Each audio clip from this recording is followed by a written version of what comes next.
Okay. ಓಂ ನಮೋ ಭಗವತೆ ವಾಸುದೇವಾಯ. ಓಂ ನಮೋ ಭಗವತೆ ವಾಸುದೇವಾಯ. ಓಂ ನಮೋ ಭಗವತೆ ವಾಸುದೇವಾಯ. ಓಂ ಸುರಭ್ಯೇ ನಮಃ. ಓಂ ಸುರಭ್ಯೇ ನಮಃ. ಓಂ ಸುರಭ್ಯೇ ನಮಃ. ಮೂಕಂ ಕರೋತಿ ವಾಚಾಲಂ ಪಂಗುಂ ಲಂಘಯತೆ ಗಿರಿಂ ಯತ್ಕೃಪಾತಮಹಂ ವಂದೇ ಶ್ರೀಗುರುಂ ದೀನತಾರಿಣಂ ಶ್ರೀಚೈತನ್ಯಮೀಶ್ವರಂ ಪರಮಾನಂದಮಾಧವಂ. ಇಷ್ಟವಾದ ಕೃಷ್ಣ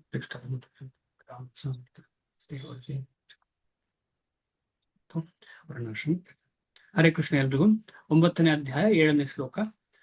ಸರ್ವಭೂತಾನಿ ಕೌಂತೇಯ ಪ್ರಕೃತಿಂ ಯಾಂತಿ ಮಾಮಿಕಾಂ ಕಲ್ಪಕ್ಷಯೇ ಪುನಸ್ಥಾನಿ ಪುನಸ್ತಾನಿ ಕಲ್ಪಾದೋ ವಿಸೃಜಾಮ್ಯಹಂ.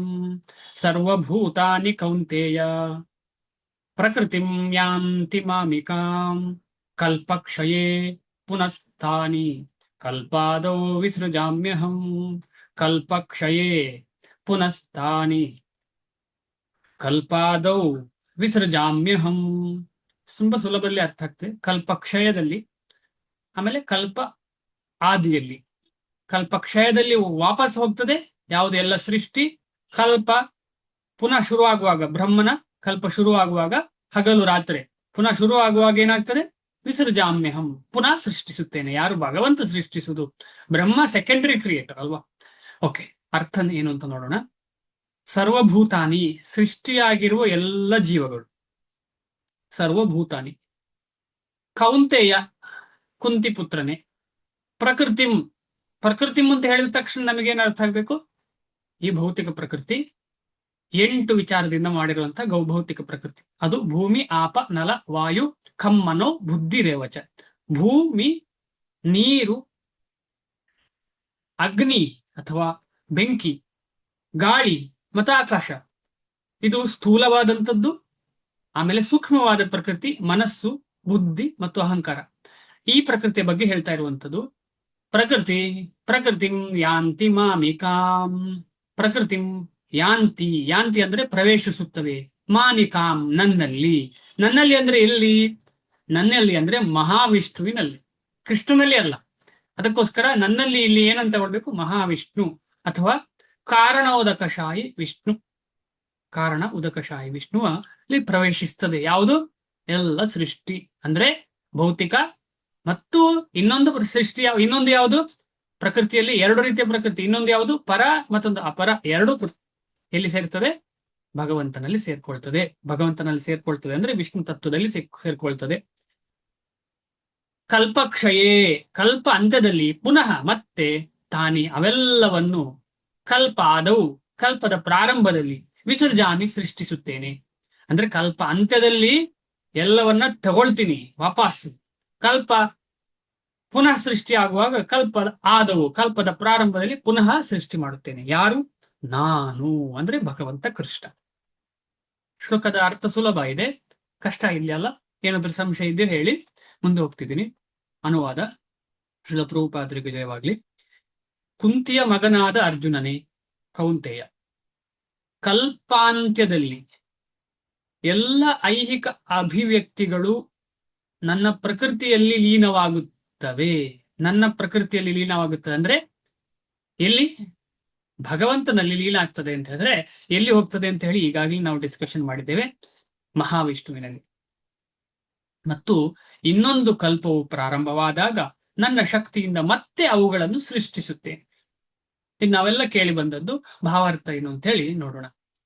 ಈ ಐಹಿಕ ವಿಶ್ವದ ಅಭಿವ್ಯಕ್ತಿಯ ಸೃಷ್ಟಿ, ಪಾಲನೆ ಮತ್ತು ನಾಶಗಳು ದೇವೋತ್ತಮ ಪರಮ ಪುರುಷನ ಪರಮ ಸಂಕಲ್ಪವನ್ನೇ ಸಂಪೂರ್ಣವಾಗಿ ಅವಲಂಬಿಸಿದೆ. ಇಚ್ಛಾ ಮಾತ್ರ ಅಂತ ಹೇಳ್ತಾ ಇದ್ದೇವಲ್ಲ, ಇಚ್ಛೆ ಮಾತ್ರ ಭಗವಂತದ್ದು. ಅದೇ ಇಲ್ಲಿ ಹೇಳ್ತಾ ಇರುವಂಥದ್ದು ಪರಮ ಸಂಕಲ್ಪ. ಯಾವುದು? ಸೃಷ್ಟಿ, ಪಾಲನೆ, ಪೋಷಣೆ, ನಾಶ ಎಲ್ಲವೂ ಭಗವಂತನ ಮೇಲೆಯೇ ನಿರ್ಭರಿತವಾಗಿದೆ. ಬೇರೆ ಯಾರ ಮೇಲೆಯೂ ನಿರ್ಭರವಾಗಿಲ್ಲ. ಸಂಪೂರ್ಣ ಡಿಪೆಂಡೆಂಟ್ ಯಾರಲ್ಲಿ? ಭಗವಂತನಲ್ಲಿ. ಕಲ್ಪ ಅಂತ್ಯದಲ್ಲಿ ಎಂದರೆ ಬ್ರಹ್ಮನು ಮರಣ ಹೊಂದಿದಾಗ.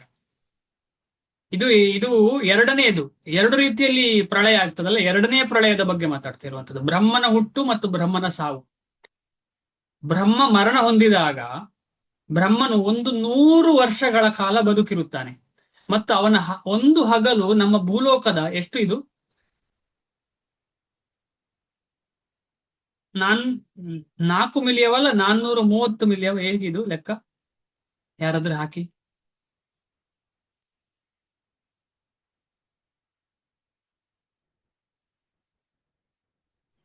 4 million 30 30. lakhs, ಹೌದು 30 crores. ಹೌದು 430 ಕೋಟಿನ ಪ್ರಭುಜಿ. 430 ಕೋಟಿ. 430 ಕೋಟಿ. 6. 430 ಕೋಟಿ, ಧನ್ಯವಾದ. ಇಲ್ಲಾಂದ್ರೆ 4,30,00,000 ಅಲ್ವಾ? ಅದು ಆಗತ್ತಲ್ಲ, ಆಗುದಿಲ್ವಾ? ಹೌದು ಪ್ರಭುಜಿ. ಓಕೆ. 430 ಕೋಟಿ ವರ್ಷಗಳ ಸಮಾನ ಎಂದು ಲೆಕ್ಕ ಹಾಕಿದ್ದಾರೆ. ಇದು ಊಹೆಗೂ ಮಿಲುಕದ ಒಂದು ಲೆಕ್ಕ. ಅಷ್ಟು ವರ್ಷ ಬ್ರಹ್ಮನ ಒಂದು ಹಗಲು. ಅವನ ರಾತ್ರಿ ಅವಧಿಯೂ ಅಷ್ಟೇ. ಇದು ಪ್ಲಸ್ ಇದು, ಆಯ್ತಾ? 430 ಕೋಟಿ ಪ್ಲಸ್ 430 ಕೋಟಿ ಅಂದ್ರೆ ಯಾರ್ದು? ಬ್ರಹ್ಮನ ಒಂದು ದಿವಸ ಅಂದ್ರೆ ಇಡೀ 24 ಗಂಟೆ. ಅವನ ತಿಂಗಳಲ್ಲಿ ಇಂತಹ 30 ದಿನಗಳಿವೆ, ಗುಣಿಸು 30. ಅವನ ವರ್ಷದಲ್ಲಿ 12 ತಿಂಗಳಿವೆ, ಗುಣಿಸು 12. ನಮ್ಮ ಕ್ಯಾಲ್ಕುಲೇಟರ್ ಅಲ್ಲಿ ತುಂಬಲಿಕ್ಕಿಲ್ಲ ಇದು ಲೆಕ್ಕ. ಇಂತಹ 100 ವರ್ಷಗಳ ಕಾಲ, ಗುಣಿಸು 100. ಅನಂತರ ಮಹಾಪ್ರಳಯವಾಗುತ್ತದೆ. ಇದಕ್ಕೆ ಮಹಾಪ್ರಳಯ ಅಂತ ಹೇಳುದು. ಅವನ ಒಂದು ದಿವಸದಲ್ಲಿ ಅಂದ್ರೆ ಹಗಲು ಮುಗಿಯುವಾಗ, ಅವನ ಹಗಲು ಅಂದ್ರೆ ಈ ಒಂದು 43 ಕೋಟಿ ವರ್ಷ ಆಗುವಾಗ ಆಗುವ ಒಂದು ಪ್ರಳಯ ಉಂಟು. ಬ್ರಹ್ಮನ ಇಡೀ ಆಯಸ್ಸು ಅಂದ್ರೆ 430 ಕೋಟಿ ಗುಣಿಸು, ಅಲ್ಲ ಪ್ಲಸ್ ಅದು ಅಲ್ವಾ, ಪ್ಲಸ್ ಅದನ್ನೇ ಪ್ಲಸ್ ಮಾಡುದು, ಗುಣಿಸು 12 ತಿಂಗಳು, ಆತರ ಗುಣಿಸು 100 ವರ್ಷ, ಆಯ್ತಾ? ಈ ಪ್ರಳಯನ ಮಹಾಪ್ರಳಯ ಅಂತ ಹೇಳ್ತಾರೆ. ಹೀಗೆಂದರೆ ಪರಮ ಪ್ರಭುವು ಪ್ರಕಟ ಮಾಡಿದ ಶಕ್ತಿಯು ಮತ್ತೆ ಅವನಲ್ಲೇ ಕೊನೆಗೊಂಡಿತು ಎಂದರ್ಥ. ಅನಂತರ ಮತ್ತೆ ವಿಶ್ವದ ರೂಪ ಕೊಡುವುದು ಅಗತ್ಯವಾದಾಗ ಅದು ಆತನ ಸಂಕಲ್ಪದಿಂದ ಉಂಟಾಗುತ್ತದೆ ಅಥವಾ ಸಂಕಲ್ಪದಿಂದಾಗುತ್ತದೆ. ಬರೀ ಪುನಃ ಸೃಷ್ಟಿ ಭಗವಂತನ ಸಂಕಲ್ಪ, ಆ ಸಂಕಲ್ಪದಿಂದಲೇ ಆಗೋದು. ಬಹು ಸ್ಯಾಮ್ ಅಂದ್ರೆ ತುಂಬಾ ಜನ ಅಂತ, ವಿಸ್ತಾರಗೊಳ್ಳುವುದು ಅಂತ ಅರ್ಥ. ಎಂದರೆ ಚಾಂದೋಗ್ಯ ಉಪನಿಷತ್ತು 6:2-3 ಆತನು ಐಹಿಕ ಚೈತನ್ಯದಲ್ಲಿ ವಿಸ್ತಾರಗೊಳ್ಳುತ್ತಾನೆ, ಇಡೀ ವಿಶ್ವದ ಅಭಿವ್ಯಕ್ತಿಯು ಮತ್ತೆ ಆಗುತ್ತದೆ. ಯಾರಾದ್ರೂ ಹೇಳ್ತೀರಾ ಜೀವದ ಸೃಷ್ಟಿ ಯಾವಾಗಾಯ್ತು ಅಂತ ಹೇಳಿ? ಜೀವದ ಸೃಷ್ಟಿ ಯಾವಾಗಾಯ್ತು?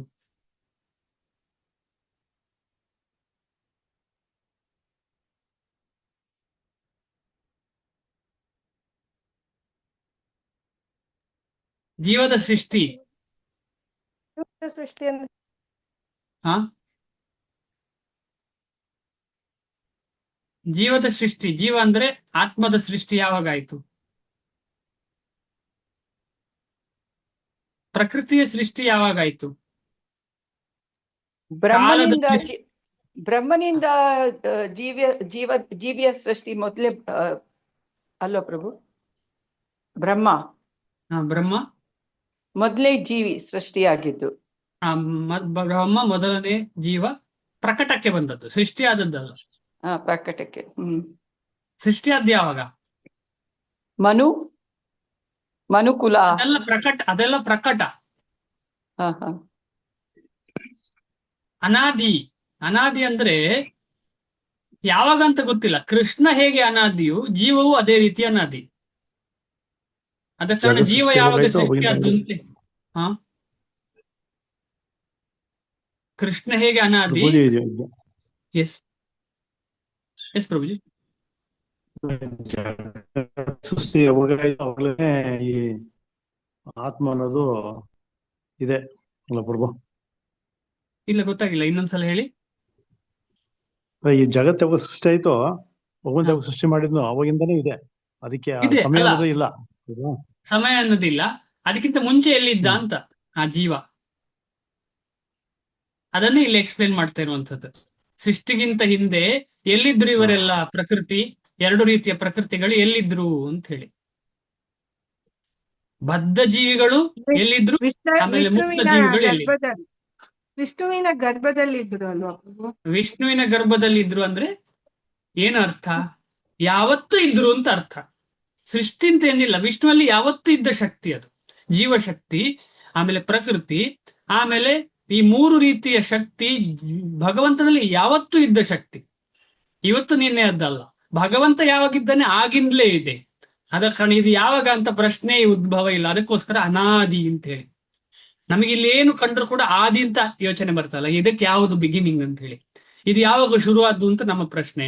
ಶುರುವೇ ಇಲ್ಲ ಇದಕ್ಕೆ, ಶುರು ಇಲ್ಲ, ಎಂಡು ಇಲ್ಲ ಈ ಜೀವಕ್ಕೆ, ಈ ಆತ್ಮಕ್ಕೆ.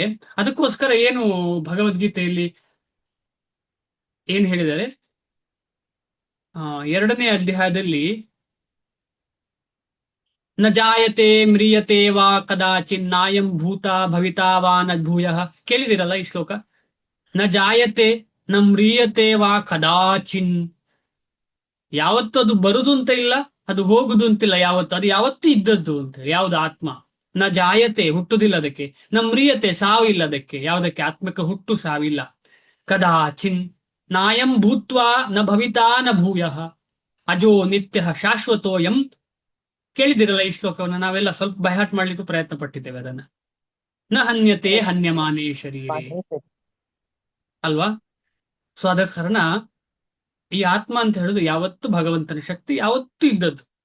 ಆದ್ರೆ ಅವನಿಗೆ ಯಾವಾಗ ಬೇಕು ಆಗ ನಮ್ಮ ಕರ್ಮಕ್ಕೆ ಅನುಗುಣವಾಗಿ ನಮಗೆ ಶರೀರ ಸಿಗುವ ಹಾಗೆ ಮಾಡ್ತಾನೆ. ನಮ್ಮ ಕರ್ಮಕ್ಕೆ ಅನುಗುಣವಾಗಿ ಶರೀರ ಸಿಗುವ ಹಾಗೆ ಮಾಡ್ತಾನೆ. ಯಾರಿಗೆ? ಬದ್ಧ ಜೀವಿಗಳಿಗೆ. ಮುಕ್ತ ಜೀವಿಗಳು ಯಾವತ್ತೂ ಇದಕ್ಕೆ ಬರುವುದಿಲ್ಲ. ಮುಕ್ತ ಜೀವಿಗಳು ಎಲ್ಲಿರ್ತಾರೆ? ಗೋಲೋಕ ವೃಂದಾವನದಲ್ಲಿ ಇರ್ತಾರೆ, ಇಲ್ಲರೆ ವೈಕುಂಠದಲ್ಲಿ ಇರ್ತಾರೆ. ಬದ್ಧ ಜೀವಿಗಳು ಮಾತ್ರ ವಿಷ್ಣುವಿನಲ್ಲಿ ಇರ್ತಾರೆ. ಯಾವ ವಿಷ್ಣುವಿನಲ್ಲಿ? ಕಾರಣೋದಕಶಾಹಿ ವಿಷ್ಣು, ಮಹಾವಿಷ್ಣುವಿನ ಗರ್ಭದಲ್ಲಿ ಇರ್ತಾರೆ. ಮಹಾವಿಷ್ಣುವಿನಲ್ಲಿ ಇರ್ತಾರೆ. ಅವರು ಹೊರಗೆ ಬರುವುದು ಸೃಷ್ಟಿ, ಆ ಕರ್ಮವನ್ನ ಕಳೀಲಿಕ್ಕೆ. ಯಾವಾಗ ಶುದ್ಧರಾಗ್ತಾರೆ, ಯಾವಾಗ ಅವರು ಅಲ್ಲಿಗೆ ಹೋಗ್ತಾರೆ, ಎಲ್ಲಿ? ಗೋಲೋಕ ವೃಂದಾವನಕ್ಕೆ. ತದ್ಧಾಮ ಪರಮಂ ಮಮ. ಅಲ್ಲಿಗೆ ಹೋದ ಮೇಲೆ ವಾಪಸ್ ಬರ್ಲಿಕ್ಕಿಲ್ಲ. ಯದ್ಗತ್ವಾನ ನಿವರ್ತಂತೆ. ಅಲ್ಲಿಗೆ ಹೋದ ಮೇಲೆ ವಾಪಸ್ ಬರ್ಲಿಕ್ಕಿಲ್ಲ. ಬರ್ಬೇಕಿದ್ರೆ ಯಾಕೆ ಬರ್ಬೇಕು? ಏನೋ ಒಂದು ಕಾರ್ಯ ಇದೆ, ಭಗವಂತನ ಸೇವೆಯ ಕಾರ್ಯ ಏನಾದ್ರೂ ಇದ್ರೆ ಬರ್ತೇವೆ. ಅಂದ್ರೆ ನಮ್ಗೆ ಹೇಳ್ತಾ ಇಲ್ಲ, ಶುದ್ಧ ಭಕ್ತರಿಗೆ ಹೇಳ್ತಾ ಇರುವಂಥದ್ದು. ನಾವು ಆ ಶುದ್ಧರಾಗ್ಲಿಕ್ಕೆ ಪ್ರಯತ್ನ. ಆಮೇಲೆ ಅಲ್ಲಿ ಹೋದ ಮೇಲೆ ಇಲ್ಲಿದ್ದಾಗೆ ಹೊಸ ಡಿವೋಟಿ ಅಂತ ಇಲ್ಲ ಅಲ್ಲಿ. ಈಗ ಗೋಲೋಕ ನಾವು ಶುದ್ಧರಾಗಿ ಜಪ ಎಲ್ಲ ಮಾಡಿ ಸಂಪೂರ್ಣ ಶುದ್ಧರಾಗಿ ಗೋಲೋಕ ವೃಂದಾವನಕ್ಕೆ ತಲುಪಲಿಕ್ಕೆ ಯೋಗ್ಯರಾಗಿ ತಲುಪಿದ್ದೇವೆ ಅಂತ ಇಟ್ಕೊಳ್ಳೋಣ. ಆಗ ಅಲ್ಲಿ ಅವನು ಹೊಸ ಭಕ್ತ, ಈಗ ತಾನೇ ಬಂದ, ಇಲ್ಲ. ಅಲ್ಲೆಲ್ಲರಿಗೂ ಕೂಡ ಈಕ್ವಲ್. ಅದೇ ನಿನ್ನೆ ಡಿಸ್ಕಷನ್ ಆಗಿತ್ತಲ್ಲ, ಆ ದುಂಬಿಗೆ ಕೂಡ ಸೇಮ್ ರೆಸ್ಪೆಕ್ಟ್. ರಾಧಾರಾಣಿಗೆ ಕೊಡುವ ರೆಸ್ಪೆಕ್ಟ್ ಕೂಡ ದುಂಬಿಗೆ ಸಿಗ್ತದೆ ಅಲ್ಲಿ. ಆದ್ರೆ ಭಾವದಲ್ಲಿ ವ್ಯತ್ಯಾಸ ವಿನಃ ಅಲ್ಲಿ ರೆಸ್ಪೆಕ್ಟ್ಗೆ ಏನು ಪ್ರಾಬ್ಲಮ್ ಇಲ್ಲ. ಭಾವದಲ್ಲಿ ವ್ಯತ್ಯಾಸ ಇರ್ತದೆ ಅಷ್ಟೇ. ನಿಮಗೆ ಅರ್ಥ ಆಯ್ತು ಅಂತ ಅನ್ಕೊಳ್ತೇನೆ. ಭಾವದ ವ್ಯತ್ಯಾಸ ಏನು, ಆಮೇಲೆ ಈಕ್ವಾನಿಮಿಟಿ ಅಂದ್ರೆ ಏನು, ಸಮತ್ವ ಅಂದ್ರೆ ಏನು. ಸಮತ್ವವನ್ನ ಚೆನ್ನಾಗಿ ಪರಿಪಾಲನೆ ಮಾಡಿದೆ. ಅದೇ ಸಮತ್ವವನ್ನ ನಿನ್ನೆ ಎಲ್ಲ ಡಿಸ್ಕಷನ್ ಮಾಡಿದ್ದೇವೆ. ಮಾತಾಜಿ ಕೂಡ ಹೇಳಿದ್ದಾರೆ, ಎಲ್ಲರಲ್ಲಿ ಆತ್ಮಭಾವನ್ನ ಇಟ್ಕೊಳ್ಬಂಥದ್ದು ಅಂತ ಹೇಳಿ. ಮಾತ್ರವತ್ ಪರದಾರೇಶು. ಶ್ರೀಲ ಪ್ರಭುಪಾದರು ಕೋಟ್ ಮಾಡ್ತಾರೆ ಇದನ್ನ. ಯಾರ್ದಿದು? ಯಾವ ರಾಜನ ಮಂತ್ರಿ ಹೇಳ್ತಾ ಇರುವಂತದ್ದು ಇದು. ಚಾಣಕ್ಯ ಪಂಡಿತರು ಹೇಳುವಂತ ಬರೆದಂತಹ ವಿಚಾರ ಇದು. ಮಾತ್ರವತ್ ಪರದಾರೇಶು ಪರದ್ರವ್ಯೇಶು ಲೋಷ್ಟ್ರವತ್ ಆತ್ಮವತ್ ಸರ್ವಭೂತೇಶು ಯ ಪಶ್ಯತಿ ಸ ಪಂಡಿತ. ಮಾತ್ರವತ್ ಪರದಾರೇಶು, ತನ್ನ ಹೆಂಡತಿಯನ್ನು ಬಿಟ್ಟು ಬೇರೆಲ್ಲ ಹೆಂಗಸರನ್ನ, ಮಕ್ಕಳನ್ನ, ಹೆಣ್ಣು ಮಕ್ಕಳನ್ನ ಎಲ್ಲರನ್ನ ಕೂಡ ಹೇಗೆ ತಗೊಳ್ಬೇಕು?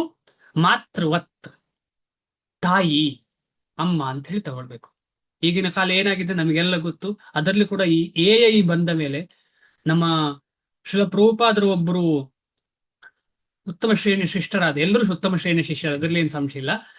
ಭಕ್ತಿ ವಿಕಾಸ ಸ್ವಾಮಿ ಮಹಾರಾಜರು ಇದರ ಬಗ್ಗೆ ಫುಲ್ ರಿಸರ್ಚ್ ಮಾಡಿ ಒಂದು ವಿಡಿಯೋ ಹಾಕಿದ್ದಾರೆ. AI ಬಂದ ಮೇಲೆ ಅದೇ ರೀತಿಯಲ್ಲಿ ಇನ್ಸ್ಟಾಗ್ರಾಮ್ ಆಗಿರ್ಲಿ, ಯೂಟ್ಯೂಬ್ ಆಗಲಿ, ಫೇಸ್ಬುಕ್ ಅಲ್ಲಿ ಎಲ್ಲ ಸಿಂಪಲ್ ಆದ ಮೇಲೆ ಎಷ್ಟು ಈ ಕೆಟ್ಟ ಮನೋಭಾವ ಬೆಳೆದಿದೆ.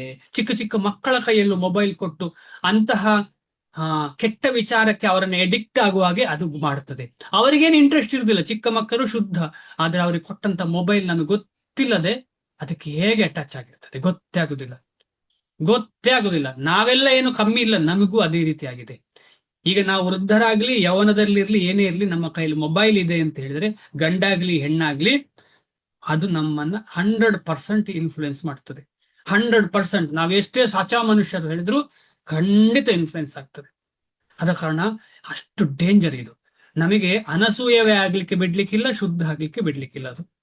ಆದ ಕಾರಣ ನಾವು ಎಷ್ಟು ಬೇಕೋ ಅಷ್ಟೇ ಅದನ್ನು ಉಪಯೋಗಿಸ್ಲಿಕ್ಕೆ ಒಬ್ರಿಗೊಬ್ರು ಪ್ರಯತ್ನ ಪಡಬೇಕು. ನಾನು ಪರ್ಫೆಕ್ಟ್ ಅಲ್ಲ, ನೀವು ನನಗೆ ಗೊತ್ತಿಲ್ಲ, ಆದ್ರೆ ನಾವು ಸೇರಿ ಜೊತೆಯಲ್ಲಿ ಸೇರಿ ಇಂತಹ ಒಂದು ವಿಚಾರದಿಂದ ಹೊರಗೆ ಬರಲಿಲ್ಲ ಅಂದ್ರೆ ಕೃಷ್ಣನ ಧಾಮಕ್ಕೆ ಹೋಗ್ಲಿಕ್ಕೆ ಸಾಧ್ಯ ಇಲ್ಲ. ಆದ ಕಾರಣ ನಮ್ಮ ಚಿಂತನೆ ಏನಿರ್ಬೇಕು, ಈಗ ನಾವೇನ್ ಡಿಸ್ಕಷನ್ ಮಾಡ್ತಿದ್ದೆವು, ಯಾರಾದ್ರೂ ಹೇಳ್ತೀರಾ? ನಾನು ಡಿವೇಟ್ ಆದ್ನ ಅಂತ. ಎಲ್ಲರನ್ನು ಆತ್ಮ ಮಾತ್ರ ಅನಾದಿ, ಸ್ವರೂಪವಾಗಿ ಆತ್ಮ ನೋಡಿ. ಅನಾದಿ. ಆತ್ಮ ಅನಾದಿ ಅಂತ ಹೇಳಿ, ಹೌದು, ಧನ್ಯವಾದ. ಆತ್ಮ ಅಂತ ಹೇಳುವಂಥದ್ದು ಅನಾದಿ.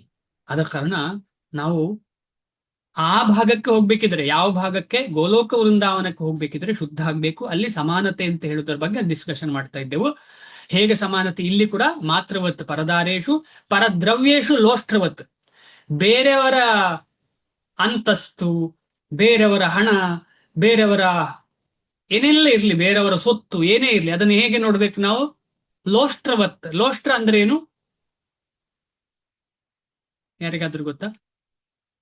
ಇದು ಭಗವದ್ಗೀತೆಯಲ್ಲಿ ಕೂಡ ಓದಿದ್ದೇವೆ ನಾವು. ಲೋಷ್ಟ್ರವತ್ ಅಂದ್ರೆ ಏನು? ಲೋಷ್ಟ್ರವತ್ ಅಂದ್ರೆ ಕಸ. ಕಸದ ಡಸ್ಟ್ಬಿನ್ ಅಲ್ಲಿರುವ ಕಸದ ಹಾಗೆ ನೋಡ್ಬೇಕು. ಬೇರೆಯವರ ಸೊತ್ತನ್ನ ಡಸ್ಟ್ಬಿನ್ ಅಲ್ಲಿ ಇರುವ ಕಸದ ಹಾಗೆ ನೋಡ್ಬೇಕು. ನಮಗೆ ಅಷ್ಟು ತೊಂದರೆ ಕೊಡಬಾರದು. ಅದು ನಮ್ಮ ಸಂಪ್ರದಾಯದಲ್ಲೇ ಇದೆಯಲ್ಲ, ಹಾಸಿಗೆ ಇದ್ದಷ್ಟು ಕಾಲು ಚಾಚು ಅಲ್ವಾ, ತೃಪ್ತಿ ಆಗು, ನಿನಗೆ ಎಷ್ಟುಂಟು ಅಷ್ಟು, ಇದೆಲ್ಲ ಇದೆ. ಆಮೇಲೆ ಆತ್ಮವತ್ ಸರ್ವಭೂತೇಶು. ನನಗೆ ಹೇಗೆ ಇದೆ, ನನ್ನ ಹೃದಯದಲ್ಲಿ ಯಾರಿದ್ದಾನೆ ಅದೇ ಎಲ್ಲರಲ್ಲೂ ಇದ್ದಾನೆ, ಭಗವಂತ ಇದ್ದಾನೆ. ಅದೇ ರೀತಿಯಲ್ಲಿ ನನ್ನ ಹಾಗಿನ ಜೀವ, ಅದು ಏನು ವ್ಯತ್ಯಾಸ ಇಲ್ಲ, ನನ್ನ ಹಾಗಿನದ್ದೇ ಜೀವ. ಅದೇ ಸಂಕಷ್ಟದಲ್ಲಿ, ಅದೇ ನನ್ನ ಅನೇಕ ಸಂಕಷ್ಟ, ಅದಕ್ಕೂ ಅದೇ ಸಂಕಷ್ಟ ಇದೆ. ಎಲ್ಲರನ್ನ ಅದೇ ದೃಷ್ಟಿಯಿಂದ ನೋಡಿ ಆ ಸಂಕಷ್ಟ ನಾನು ಹೇಗೆ ಅದರಿಂದ ಹೊರಗೆ ಬರ್ಲಿಕ್ಕೆ ಪ್ರಯತ್ನ ಪಡ್ತಿದ್ದೇನೆ, ಆ ಮಾರ್ಗವನ್ನ ಅವರಿಗೆ ಕೂಡ ಹೇಳಲಿಕ್ಕೆ ಪ್ರಯತ್ನ, ಅದು ಭಕ್ತಿ. ಅದು ಅಂತಹ ಮನುಷ್ಯರಿಗೆ ಪಂಡಿತ ಅಂತ ಹೇಳುದು. ಯಾರದಿಗೆ? ಬರೀ ನೋಡುದಲ್ಲ, ಆ ನೋಡಿ ನನ್ನ ಸಂಕಷ್ಟಕ್ಕೆ ನಾನು ಯಾವ ಮಾರ್ಗದಿಂದ ಉತ್ತಮವಾದ ಮಾರ್ಗ ನಂಗೆ ಸಿಕ್ಕಿದೆ ಅದನ್ನು ಬೇರೆಯವರಿಗೆ ಹೇಳುವಂಥದ್ದು. ಆ ಮಾರ್ಗ ಯಾವುದು ನಮಗೆಲ್ಲರಿಗೂ ಗೊತ್ತು. ಭಕ್ತಿ ವಿನಃ ಬೇರೆ ಯಾವುದೇ ಮಾರ್ಗ ಇಲ್ಲ. ಅದೇ ಒಂದೇ ಡೋರು, ಕೃಷ್ಣನ ಕಡೆಗೆ ಹೋಗುದು ಒಂದೇ ಡೋರು ಈ ಸ್ಟ್ರಗಲ್ ಇಂದ ಹೊರಗೆ ಬರ್ಲಿಕ್ಕೆ. ಆದ ಕಾರಣ ಅಂತ ಸ್ಟ್ರಗಲ್ ಫುಲ್ ಲೈಫಲ್ಲಿ ನಾವಿದ್ದೇವೆ.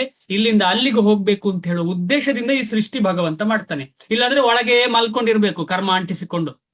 ಕರ್ಮ ಅಂತ ಹೇಳುವಂಥದ್ದು ಜಡ. ಸೃಷ್ಟಿ ಆಗದಿದ್ರೆ ಅದು ಹೊರಗೆ ಬರ್ಲಿಕ್ಕೆ ಸಾಧ್ಯ ಇಲ್ಲ, ಅದು ಕಮ್ಮಿ ಆಗ್ಲಿಕ್ಕೆ ಸಾಧ್ಯ ಇಲ್ಲ. ಈಗ ಉದಾಹರಣೆಗೆ ಯಾವ್ದಾದ್ರೂ ಒಂದು ಕರ್ಮ ಅಂತ ಹೇಳಿದ್ರೆ ಜಡ ಅಂತ ಹೇಳೋದಕ್ಕೆ ಒಂದು ಉದಾಹರಣೆ, ಈಗ ಒಂದು ಪೆನ್ ಆಗಿದೆ. ಪೆನ್ ಒಂದು ಕರ್ಮದ ಮುಖಾಂತರ ಆಗಿದೆ ಅಲ್ವಾ, ಒಂದು ಕೆಲಸದ ಮುಖಾಂತರ, ಅದೊಂದು ಕೆಲಸದ ಮುಖಾಂತರ ಒಂದು ಆಗಿದೆ, ಅದು ಕರ್ಮ. ಅದನ್ನು ನಾವು ಉಪಯೋಗಿಸ್ಲಿಲ್ಲ ಅಂದ್ರೆ ಅದು ಜಡ ಅಲ್ವಾ. ಅದೇ ರೀತಿ ಸೂಕ್ಷ್ಮವಾದ್ದು ಕರ್ಮ. ಸೂಕ್ಷ್ಮವಾದ್ದು ಅದು ಎಲ್ಲಿರುವಂಥದ್ದು ಕರ್ಮ?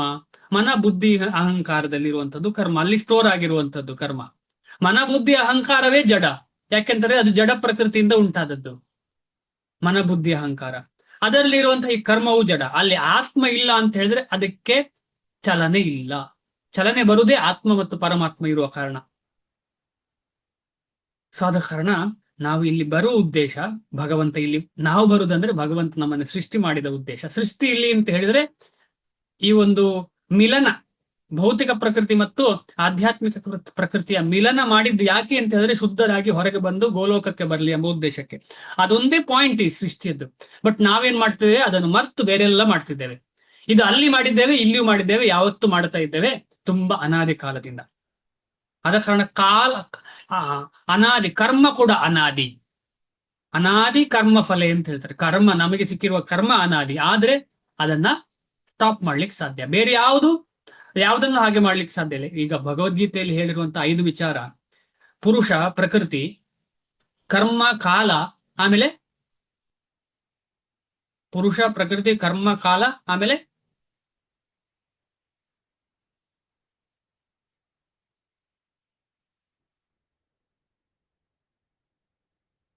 ಜೀವ. ಪುರುಷ, ಪ್ರಕೃತಿ, ಜೀವ, ಕರ್ಮ, ಕಾಲ. ಇದರಲ್ಲಿ ಕರ್ಮ ಮಾತ್ರ ಅನಾದಿ, ಆದ್ರೆ ಅದನ್ನ ಸ್ಟಾಪ್ ಮಾಡಬಹುದು. ಅದರ ಪ್ರೊಸೆಸ್ ಯಾವುದು? ಕರ್ಮವನ್ನ ಸಂಪೂರ್ಣ ನಾಶ ಮಾಡುವಂತಹ ಪ್ರೊಸೆಸ್ ಯಾವುದು? ಅದು ಒಳ್ಳೇದಾಗಿರ್ಲಿ, ಕೆಟ್ಟ ಕರ್ಮ ಆಗಿರ್ಲಿ. ಒಳ್ಳೇದಿದ್ರು ವಾಪಸ್ ಬರಬೇಕು, ಕೆಟ್ಟದಾದ್ರೂ ವಾಪಸ್ ಬರಬೇಕು. ಅದನ್ನು ಸಂಪೂರ್ಣ ನಾಶ ಮಾಡುವುದು ಯಾವುದು? ತನ್ನ ಸ್ಮರಣೆ, ಭಗವತ್ ಕೃಷ್ಣ ಸೇವೆ ಭಕ್ತಿ ಮಾತ್ರ. ಕೃಷ್ಣ ಭಕ್ತಿ ಮಾತ್ರ. ಅದರಲ್ಲಿ ನವವಿಧ ಅಂಗ ಎಲ್ಲ ಇದೆ. ಅದ್ರ ಕೃಷ್ಣ ಭಕ್ತಿ ಮಾತ್ರ ಇದನ್ನ ಸಂಪೂರ್ಣ ನಾಶ ಮಾಡ್ತದೆ. ಹರೇ ಕೃಷ್ಣ ಮಹಾಮಂತ್ರದ ಸತತ ಜಪದಿಂದ ಒಂದು ಹರೇ ಕೃಷ್ಣ ಮಹಾಮಂತ್ರ ಮಾಡಿದ್ರೆ ಸಾಕು, ಕೋಟಿ ಕೋಟಿ ಜನ್ಮದ ಪಾಪ ಎಲ್ಲ ನಾಶ ಆಗ್ತದೆ. ಆದ ಕಾರಣ ನಾವು ಅದನ್ನ ಹಾಗೆ ಗ್ರಾಂಟೆಡ್ ಆಗಿ ತಗೊಳ್ಳಿಕ್ಕೆ ಅಲ್ಲ ಹೇಳ್ತಾ ಇರುವಂತದ್ದು, ನಾವೆಲ್ಲ ಡಿಸ್ಕಷನ್ ಮಾಡ್ತಾ ಇರುವಂತದ್ದು. ಅಷ್ಟು ಶುದ್ಧವಾದ ನಾಮ ಅದು. ನಾಮ ಅಂತ ಹೇಳಿದ್ರೆ ಶುದ್ಧ. ಆದ ಕಾರಣ ಶುದ್ಧವಾದ ನಾಮವನ್ನ ನಾವು ಹೇಳುವಾಗ ನಿಧಾನವಾಗಿ ನಾವು ಕೂಡ ಶುದ್ಧರಾಗ್ತೇವೆ. ಶ್ಲೋಕ 8. ಪ್ರಕೃತಿಂ ಸ್ವಾಮವಷ್ಠಭ್ಯ ವಿಸೃಜಾಮಿ ಪುನಃ ಪುನಃ ಭೂತಗ್ರಾಮಮಿಮಂ ಕೃತ್ಸ್ನಂ ಅವಶಂ ಪ್ರಕೃತೇರ್ವಶಾತ್. ಪ್ರಕೃತಿಂ ಸ್ವಾಂ ಅವಷ್ಠಭ್ಯ ವಿಸೃಜಾಮಿ ಪುನಃ ಪುನಃ ಭೂತಗ್ರಾಮಮಿಮಂ ಕೃತ್ಸ್ನಂ ಅವಶಂ ಪ್ರಕೃತೆ ವಶಾತ್. ನಾನು ಎಲ್ರಿಗೂ ರಿಕ್ವೆಸ್ಟ್ ಮಾಡ್ತೀನಿ, ಶ್ಲೋಕವನ್ನ ಸ್ವಲ್ಪ ಪ್ರಯತ್ನ ಪಡಿ ಓದ್ಲಿಕ್ಕೆ. ಯಾಕಂದ್ರೆ ಚೆನ್ನಾಗಿ ಓದಿದ್ರೆ ಶ್ಲೋಕವನ್ನ, ಆ ಒಂದು ವೈಬ್ರೇಷನ್ ಇದೆಯಲ್ಲ, ಅದು ನಮಗೆ ತುಂಬಾ ಹೆಲ್ಪ್ ಮಾಡ್ತದೆ. ಏನಕ್ಕೆ ಹೆಲ್ಪ್ ಮಾಡ್ತದೆ? ಶುದ್ಧಿ ಮಾಡ್ಲಿಕ್ಕೆ. ನಿಮಗೆ ಓದ್ಲಿಕ್ಕೆ ಕಷ್ಟ ಆದ್ರೆ ಈ ರೀತಿಯಲ್ಲಿ ಓದ್ಬೋದು. ನಾನು ಲಾಸ್ಟ್ ಟೈಮ್ ಕೂಡ ಹೇಳಿದ್ದೇನೆ. ಪ್ರಕೃತಿಂ ಸ್ವಾಂ ಅವಷ್ಠಭ್ಯ, ಈ 3 ಪದವನ್ನು ಓದ್ತಾ ಇದ್ದೇನೆ ನಾನು. ವಿಸೃಜಾಮಿ ಪುನಃ ಪುನಃ ಭೂತಗ್ರಾಮಂ ಇಮಂ ಕೃತ್ಸ್ನಂ ಅವಶಂ ಪ್ರಕೃತೆ ವಶಾತ್. ಸೇಮ್ ಅರ್ಧ ಮಾಡಿ ಓದುವಂಥದ್ದು. ಇದಕ್ಕೆ ಪುಸ್ತಕ ಇದ್ರೆ ಪುಸ್ತಕದಲ್ಲಿ ಓದಿ, ಯಾವುದರಲ್ಲಿ ಆದ್ರೂ ಪರವಾಗಿಲ್ಲ, ಆದ್ರೂ ಸ್ಪಷ್ಟತೆ ಮಾಡ್ಲಿಕ್ಕೆ ಪ್ರಯತ್ನ. ಪ್ರಕೃತಿಂ ಸ್ವಾಮವಷ್ಠಭ್ಯ ವಿಸೃಜಾಮಿ ಪುನಃ ಪುನಃ ಭೂತಗ್ರಾಮಂ ಇಮಂ ಕೃತ್ಸ್ನಂ ಅವಶಂ ಪ್ರಕೃತೆ ವಶಾತ್. ಈಗ ನೀವು ವಿಸರ್ಗವನ್ನೆಲ್ಲ ಅಷ್ಟು ಚಿಂತನೆ ಮಾಡಬೇಡಿ ಸದ್ಯಕ್ಕೆ. ಪ್ರತಿಯೊಂದು ಪದವನ್ನ ಚೆನ್ನಾಗಿ ಅರ್ಥ ಮಾಡ್ಲಿಕ್ಕೆ ಪ್ರಯತ್ನ. ಅನುವಾದ ಶ್ರೀಲ ಪ್ರಭುಪಾದರಿಗೆ ಜಯವಾಗ್ಲಿ. ಇಡೀ ವಿಶ್ವ ವ್ಯವಸ್ಥೆಯು ನನ್ನ ಅಧೀನವಾಗಿದೆ. ಇದು ಎಷ್ಟು ತನಕ ಹೇಳ್ತಾ ಇದ್ದಾರೆ? ಇದೊಂದು 4ನೇ ಶ್ಲೋಕದಲ್ಲಿ ಹೇಳ್ತಾ ಇರೋದು ಭಗವಂತ. ಇಡೀ ವಿಶ್ವ ವ್ಯವಸ್ಥೆಯು ನನ್ನ ಅಧೀನವಾಗಿದೆ. ಆದ್ರೆ ಮಾಯಾವಾದಿಗಳು ಏನ್ ಹೇಳ್ತಾರೆ? ಅದು ಮಾಯೆಯ ಅಧೀನವಾಗಿದೆ ಅಂತ ಹೇಳಿ. ಶೋಚನೀಯ ಪರಿಸ್ಥಿತಿ. ನೇರ ಭಗವಂತ ನೇರ ವಾಕ್ಯದಲ್ಲಿ ನೇರವಾಗಿ ಹೇಳ್ತಾರೆ. ಮಾಂ ಅಂತ ಹೇಳ್ತಿದ್ದಾರೆ, ಸ್ವಯಂ ಅಂತ, ಸ್ವಾಮ್ ಅಂತ ಹೇಳ್ತಾರೆ. ಸ್ವಯಂ ಒಳಗೆ ಪ್ರವೇಶಿಸಿ ಅವಷ್ಠಭ್ಯ ವಿಸರ್ಜಾಮಿ ಸೃಷ್ಟಿಸುತ್ತೇನೆ. ಯಾವುದರಿಂದ? ಸಂಕಲ್ಪ ಮಾತ್ರದಿಂದ. ನನ್ನ ಸಂಕಲ್ಪದಿಂದ ಅದು ಮತ್ತೆ ಮತ್ತೆ ರೂಪ ತಾಳುತ್ತದೆ ಮತ್ತು ನನ್ನ ಸಂಕಲ್ಪದಿಂದ ಕೊನೆಗೆ ಅದು ನಾಶವಾಗುತ್ತದೆ. ಆದ ಕಾರಣ ನಾಶವು ಸೃಷ್ಟಿಯು ಭಗವಂತನ ಸಂಕಲ್ಪದಿಂದ. ರಾಕೆ ಕೃಷ್ಣ ಮಾರೇಕೆ, ಮಾರೇ ಕೃಷ್ಣ ರಾಖೇಕೆ. ಕೇಳಿದಿರಲ್ಲ? ಕೃಷ್ಣ ಯಾರನ್ನಾದ್ರೂ ರಕ್ಷಿಸಬೇಕು ಅಂತ ಅನ್ಕೊಂಡ್ರೆ ಯಾರು ಅವನನ್ನ ನಾಶ ಮಾಡ್ಲಿಕ್ಕೆ ಸಾಧ್ಯ ಇಲ್ಲ. ಕೃಷ್ಣ ಯಾರನ್ನಾದ್ರೂ ನಾಶ ಮಾಡಬೇಕು ಅಂತ ಅಂದ್ರೆ ಯಾರು ಅವನನ್ನ ರಕ್ಷಿಸ್ಲಿಕ್ಕೆ ಸಾಧ್ಯ ಇಲ್ಲ. ಆದ ಕಾರಣ ಈ ಸೃಷ್ಟಿಯು ಭಗವಂತನ ಇಚ್ಛೆ, ಲೀನ ಮಾಡೋದು ಭಗವಂತನ ಇಚ್ಛೆ, ಸಂಪೂರ್ಣ ನಾಶ ಮಾಡೋದು ಭಗವಂತನ ಇಚ್ಛೆ. ಭಾವಾರ್ಥ. ಈ ಭೌತಿಕ ಜಗತ್ತು ದೇವೋತ್ತಮ ಪರಮ ಪುರುಷನ ಕೆಳಮಟ್ಟದ ಶಕ್ತಿಯ ಅಭಿವ್ಯಕ್ತಿ. ಇದರಲ್ಲಿ 2 ರೀತಿಯ ಕೆಳಮಟ್ಟದ್ದು. ಒಂದು ಕೆಳಮಟ್ಟದಲ್ಲಿ ಸುಪೀರಿಯರ್ ಅಂದ್ರೆ ಪ್ರಕೃತಿಯ ಅಭಿವ್ಯಕ್ತಿ. ಅದರಲ್ಲಿ 2 ರೀತಿಯ ಪ್ರಕೃತಿ ನಿಮಗೆಲ್ಲ ಅರ್ಥ ಆಗಿದೆ. ಒಂದು ಪುರುಷ ಅಂದ್ರೆ ಯಾರು?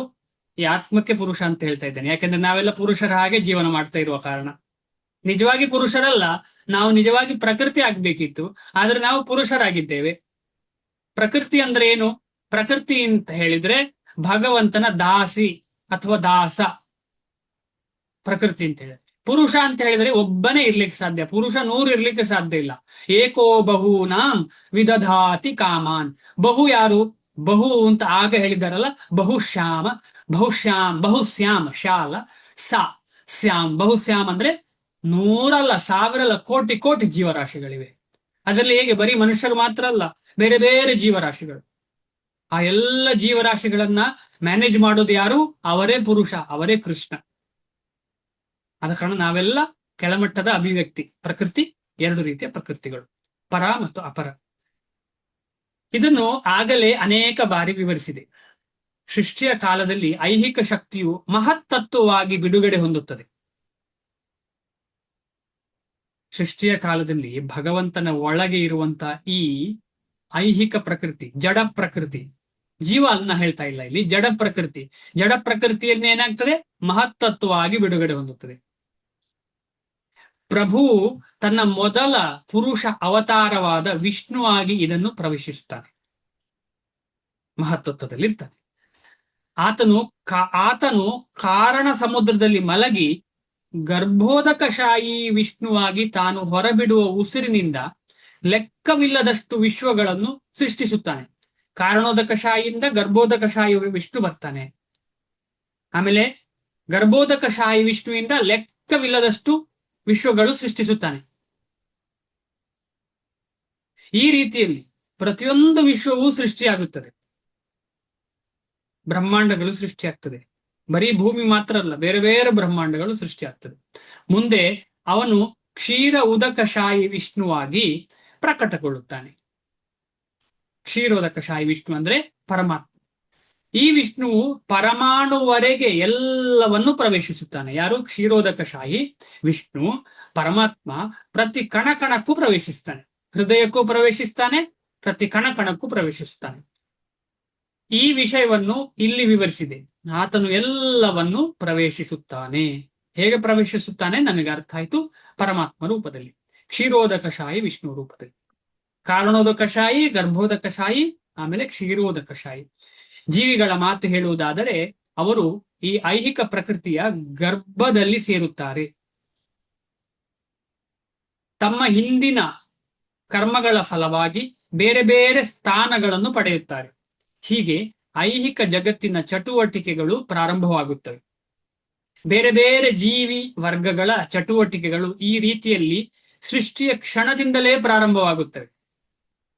ಅಂದರೆ ಡಾರ್ವಿನ್ ಫಿಲಾಸಫಿ ಸುಳ್ಳು, ಮಂಗನಿಂದ ಮಾನವ ಸಂಪೂರ್ಣ ಸತ್ಯ ಅಲ್ಲ, ಅದು ಖಂಡಿತವಾಗಿ ಆತರ ಇದೆ. ಶುದ್ಧರಾದ ಮೇಲೆ, ಉದಾಹರಣೆಗೆ ಒಂದು ಪ್ರಾಣಿ ಅದಕ್ಕೆ ಪ್ರಸಾದ ಸಿಕ್ಕಿತು ಅಂತ ಹೇಳಿದ್ರೆ ಶುದ್ಧರಾಗಿ ಒಂದು ನೆಕ್ಸ್ಟ್ ಜನ್ಮದಲ್ಲಿ ಮನುಷ್ಯ ಆಗಬಹುದು. ಆತರ ಇದೆ. ಆದ್ರೆ ಮಂಗನಿಂದ ಮಾನವ ಕಾನ್ಸೆಪ್ಟ್ ಇಲ್ಲ. ಉದಾಹರಣೆಗೆ ಪಕ್ಷಿಗಳು ಯಾರಿಂದ ಸೃಷ್ಟಿಯಾಯಿತು? ಯಾವ ಮಾತೆ ಸೃಷ್ಟಿ ಮಾಡಿದ್ದು? ಅದು ಆ ಕೈಂಕರ್ಯವನ್ನ ಯಾರಿಗೆ ಕೊಟ್ರು? ಪಕ್ಷಿ. ಗರುಡನ ಮಾತೆ, ಗರುಡನ ತಾಯಿ ಯಾರು? ಗರುಡ ದೇವರ ತಾಯಿ.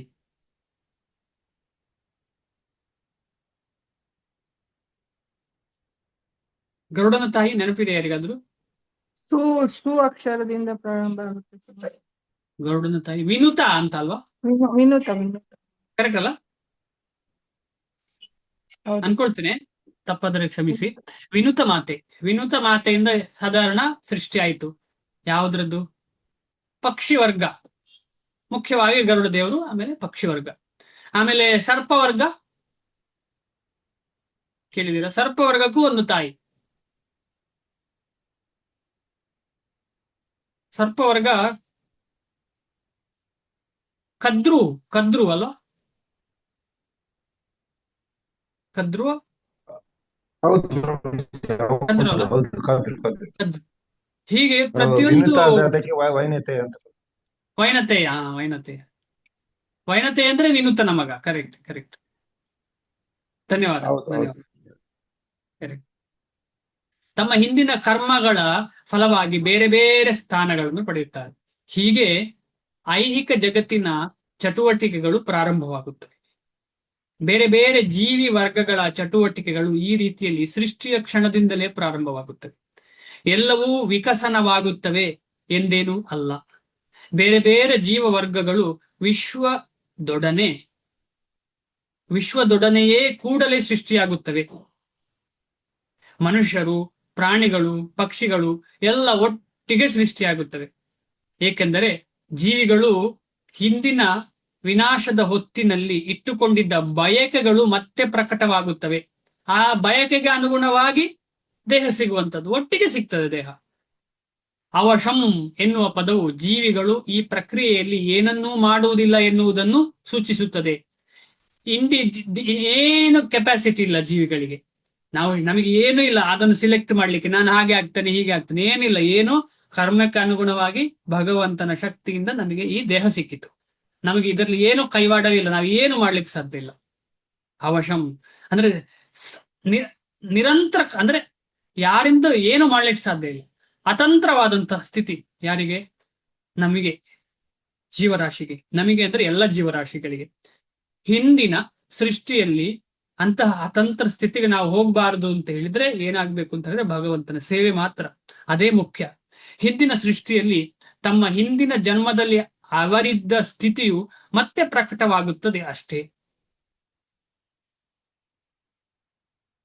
ಇದು ಅವನ ಇಚ್ಛೆಯಂತೆಯೇ ನಡೆಯುತ್ತದೆ. ಇದು ಭಗವಂತನ ಊಹಾತೀತ ಶಕ್ತಿ. ಬೇರೆ ಬೇರೆ ಜೀವ ವರ್ಗಗಳನ್ನು ಸೃಷ್ಟಿಸಿದ ಮೇಲೆ ಆತನಿಗೂ ಅವುಗಳಿಗೂ ಯಾವುದೇ ಸಂಬಂಧವಿಲ್ಲ. ಸೃಷ್ಟಿಯಾದ ಮೇಲೆ ಯಾವುದೇ ಸಂಬಂಧ ಇಲ್ಲ ಅಂದ್ರೆ ನೇರ ಸಂಬಂಧ ಇಲ್ಲ. ಆಯ್ತು, ಅವರ ಕೆಲಸ ಮಾಡ್ತಾ ಇರ್ತಾರೆ, ಬೇರೆ ಯಾವ ರೀತಿಯ ಸಂಬಂಧವೂ ಇಲ್ಲ. ಹೃದಯದಲ್ಲಿ ಅಥವಾ ಪ್ರತಿ ಕಣಕಣದಲ್ಲಿರುವಂತಹ ಪರಮಾತ್ಮ ರೂಪದಲ್ಲಿ ಸಂಬಂಧ ಅಷ್ಟೇ, ನೇರ ಸಂಪರ್ಕ ಇಲ್ಲ. ವಿವಿಧ ಜೀವಿಗಳ ಪ್ರವೃತ್ತಿಗಳಿಗೆ ಅವಕಾಶ ಮಾಡಿಕೊಡಲು ಸೃಷ್ಟಿಯು ನಡೆಯುತ್ತದೆ. ಆದುದರಿಂದ ಭಗವಂತನು ಅದರಲ್ಲಿ ಸಿಕ್ಕಿಕೊಳ್ಳುವುದಿಲ್ಲ. ಯಾವುದರಲ್ಲಿ? ನಮ್ಮ ಕರ್ಮದಲ್ಲಿ ಭಗವಂತ ಸಿಕ್ಕಿ ಹಾಕೊಳ್ಳುವುದಿಲ್ಲ. ಶ್ಲೋಕ 9. ನಚ ಮಾಂ ತಾನಿ ಕರ್ಮಾಣಿ ನಿಬಧ್ನಂತಿ ಧನಂಜಯ ಉದಾಸೀನವದಾಸೀನಂ ಅಸಕ್ತಂ ತೇಷು ಕರ್ಮಸು. ಧನಂಜಯನೇ, ಈ ಎಲ್ಲ ಕಾರ್ಯವು ನನ್ನನ್ನು ಬಂಧಿಸುವುದಿಲ್ಲ. ಅಲ್ಲಿಂದಲೇ ಮುಂದುವರಿದ ಭಾಗ ಇದು. ಈಗ ನಮ್ಮನ್ನೆಲ್ಲ ಸೃಷ್ಟಿ ಮಾಡುವಾಗ ಎಲ್ಲ ಮಾಡ್ತಾರಲ್ಲ ಏನೇನು ಕಾರ್ಯ, ಆ ಯಾವ ಕಾರ್ಯ ಸಹ ಭಗವಂತನನ್ನ ಬಂಧಿಸುವುದಿಲ್ಲ. ಈಗ ನಮಗೆ ಬಂಧಿಸ್ತದೆ. ನಾವು ಯಾವುದೋ ಒಂದು ಕೆಲಸ ಮಾಡುವಾಗ ಆ ಕೆಲಸ ನಮ್ಮನ್ನ ಬಂಧಿಸ್ತದೆ. ಆದ ಕಾರಣ ನಾವು ಬದ್ಧ ಜೀವಿಗಳು. ಆದರೆ ಭಕ್ತರಿಗೆ, ಶುದ್ಧ ಭಕ್ತರಿಗೂ ಭಗವಂತನಿಗೂ ಯಾವುದೇ ಕರ್ಮ ಬಂಧನ ಇಲ್ಲ. ಅದನ್ನೇ ಇಲ್ಲಿ ಹೇಳ್ತಾ ಇರುವಂತದ್ದು. ನಾನು ತಟಸ್ಥನಂತೆ ಕುಳಿತಿದ್ದು ಈ ಎಲ್ಲ ಐಹಿಕ ಚಟುವಟಿಕೆಗಳ ಬಗ್ಗೆ ನಿರ್ಲಿಪ್ತನಾಗಿರುತ್ತೇನೆ. ಇಂಡಿಫರೆಂಟ್ ಮಾಡ್ತೇನೆ, ಆದ್ರೆ ಅದರ ಬಗ್ಗೆ ನಿರ್ಲಿಪ್ತನಾಗಿರ್ತಾನೆ. ಹೇಗೆ ಅಂತ ಹೇಳಿದ್ರೆ, ಕಮಲದ ದಳದಲ್ಲಿ ಅಥವಾ ಕಮಲದ ಎಲೆಯಲ್ಲಿ ನೀರಿದ್ರೆ ಹೇಗೆ ನಿರ್ಲಿಪ್ತವಾಗಿರ್ತದೆ, ಅದು ಕೆಳಗೆ ಬಿದ್ದ ಮೇಲೆ ಅದು ಇತ್ತು ಅಂತಲೂ ಗೊತ್ತಾಗುದಿಲ್ಲ. ಹಾಗೆ ನಾವು ಇದ್ದೇವೆ ಅಂತ ಎಲ್ಲರಿಗೂ ಗೊತ್ತಾಗಿಸ್ತೇವೆ. ನಮ್ಮ ಕುರುಹು ಎಲ್ಲರಿಗೂ ಗೊತ್ತಿರ್ತದೆ ನಾವಿದ್ದೇವೆ ಅಂತ ಹೇಳಿ. ಆದ್ರೆ ಭಗವಂತನ ಕುರುಹೇ ಇಲ್ಲ. ಇಷ್ಟೆಲ್ಲ ಸೃಷ್ಟಿ ಆದ್ರೂ ಕೂಡ ಕುರುಹೇ ಇಲ್ಲ. ಆದ ಕಾರಣ ನಮ್ಗೆ ಭಗವಂತ ಯಾರು ಅಂತ ಕೇಳುವಂಥದ್ದು. ಹೌದಾ, ಆಗಿದ್ದಾನ? ಸುಮ್ಮನೆ ಸುಳ್ಳು. ಯಾಕೆ? ಭಗವಂತನ ಈ ನಿರ್ಲಿಪ್ತತೆ ಸ್ವಭಾವದಿಂದ. ಈಗ ಎಷ್ಟೋ ಜನರಿಗೆ ಸಂಶಯ ಇದೆಯಲ್ಲ, ಕೃಷ್ಣ ಹೌದಾ ಸುಳ್ಳು ತೋರಿಸಿ ಕೃಷ್ಣನನ್ನ. ಯಾಕೆಂತಂದ್ರೆ ಭಗವಂತನ ಈ ಸ್ವಭಾವ ಯಾರಿಗೂ ಗೊತ್ತಾಗದೆ ಮಾಡುವಂತ ಸ್ವಭಾವ, ಅದ್ಭುತವಾದಂತಹ ಸ್ವಭಾವ, ತುಂಬಾ ಇಂಪಾರ್ಟೆಂಟ್ ಆದ ಸ್ವಭಾವ. ಇಲ್ಲ ಅಂತ ಹೇಳಿದ್ರೆ ಎಲ್ಲರೂ ಅದನ್ನ ಏನ್ ಮಾಡ್ತಿದ್ರು? ಗ್ರಾಂಟೆಡ್ ಆಗಿ ತಗೊಂಡು ಆಮೇಲೆ ಹಿರಣ್ಯಕಶಿಪುವಿನ ಹಾಗೆ ಬಿಹೇವ್ ಮಾಡ್ತಿದ್ರು. ನಾನೇ ದೇವರಾಗ್ತೇನೆ, ನಾನೇ ಕೃಷ್ಣನಾಗ್ತೇನೆ ಅಂತ ಹೇಳಿಗೆ ಪ್ರಯತ್ನ ಪಡ್ತಾರೆ. ಭಾವಾರ್ಥ, ಈ ಸಂದರ್ಭದಲ್ಲಿ ಭಗವಂತನಿಗೆ ಯಾವ ಕೆಲಸವೂ ಇಲ್ಲ ಎಂದು ಭಾವಿಸಬಾರದು. ಅವನ ದಿವ್ಯ ಜಗತ್ತಿನಲ್ಲಿ ಅವನು ಸದಾ ಕಾರ್ಯನಿರತನಾಗಿರುತ್ತಾನೆ. ಬ್ರಹ್ಮ ಸಂಹಿತೆಯಲ್ಲಿ 5.6 ಹೀಗೆ ಹೇಳಿದೆ: ಆತ್ಮಾರಾಮಸ್ಯ ತಸ್ಯಾಸ್ತಿ ಪ್ರಕೃತ್ಯಾನ ಸಮಾಗಮಃ. ಆತನು ಯಾವಾಗಲೂ ತನ್ನ ಶಾಶ್ವತವಾದ ಆನಂದಮಯವಾದ ಆಧ್ಯಾತ್ಮಿಕ ಚಟುವಟಿಕೆಗಳಲ್ಲಿ ತೊಡಗಿರುತ್ತಾನೆ. ಕೃಷ್ಣ ಸಚ್ಚಿದಾನಂದ ಸ್ವರೂಪ, ಅವನ ಆತ್ಮದ ಸಂಪೂರ್ಣ ಪೋಷಕ. ಎಲ್ಲಿ ಅದು ನಿಜವಾಗಿ ನಡೆಯುವುದು? ಭೂಲೋಕದಲ್ಲಿ ಅಲ್ಲ, ಗೋಲೋಕದಲ್ಲಿ ನೇರ ಕೃಷ್ಣ ಎಲ್ಲಾ ಆತ್ಮಗಳ ಸಂರಕ್ಷಣೆ ಮಾಡ್ತಾನೆ. ಎಲ್ಲ ಆತ್ಮಗಳ ಒಟ್ಟಿಗೆ ಸಲ್ಲಾಪ, ಮಾತುಕತೆ ಎಲ್ಲ ಮಾಡ್ತಾನೆ. ಇಲ್ಲಿ ಅವನಾಗಿ ಮಾಡುವುದಿಲ್ಲ, ಅವನ ಎಕ್ಸ್ಪಾನ್ಷನ್ ಆದಂತಹ ಪರಮಾತ್ಮ ಮಾಡ್ತಾನೆ. ಆದ್ರೆ ಭಕ್ತರಿಗೆ ಇಲ್ಲಿ ಕೂಡ ಮಾಡ್ತಾನೆ, ಅದು ಸ್ಪೆಸಿಫಿಕಲಿ ಶುದ್ಧ ಭಕ್ತರಿಗೆ.